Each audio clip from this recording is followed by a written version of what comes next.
It's no secret that I was looking forward to Wargroove for quite some time.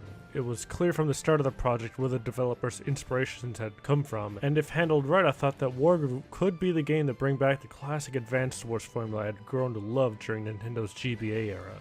Luckily for fans like me who have been holding out hope for Nintendo to bring back their dormant franchise, Wargroove provides almost everything you could ask for from a turn-based strategy game. If I didn't know any better, it would be easy to assume that Wargroove was in fact made by Nintendo. That just goes to show you how much passion and hard work the developers at Chucklefish put into the game to ensure that they got it right. From the opening scenes of Wargroove, the player is able to get a good sense of what to expect. The colourful sprites bring back memories of Advance Wars and many of the great GBA titles I grew up with. Wargroove also has the same charm that Advance Wars was known for, giving each character a unique personality and style. A cool touch that Wargroove adds to its visuals is how the unit designs change based on the faction you're playing for. The units of the Cherrystone Kingdom all have a fantasy theme to them. The units of the Felheim Legion, however, all have an undead theme. This extra level of detail in distinguishing the different factions from one another goes a long way in building up the world and lore of Wargroove.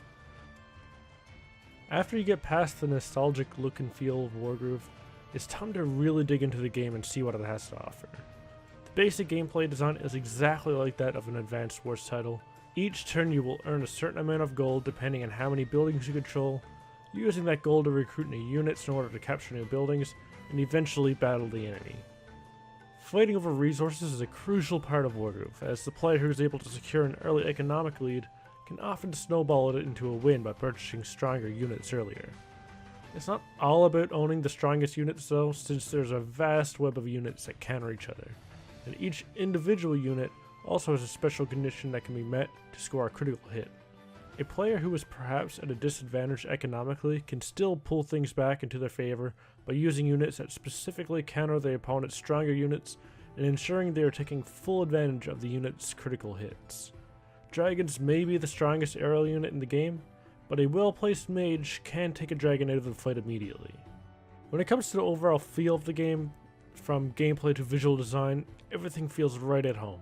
Where Wargroove really shines though is its content, with a fully fleshed content creator built into the game. The ability to download new community-created maps and campaigns makes this easily the best turn-based strategy I have played in terms of the amount of content it can provide.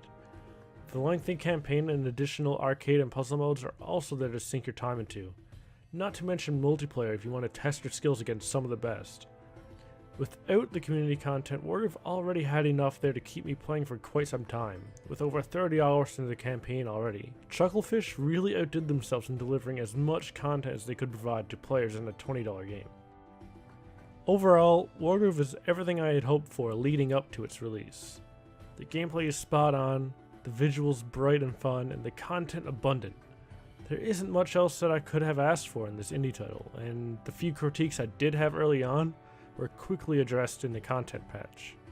If you've been waiting for Nintendo to bring back their classic Advance Wars titles like I have, wait no longer. Although it might not be made by Nintendo, Wargroove is the game that I have been waiting for.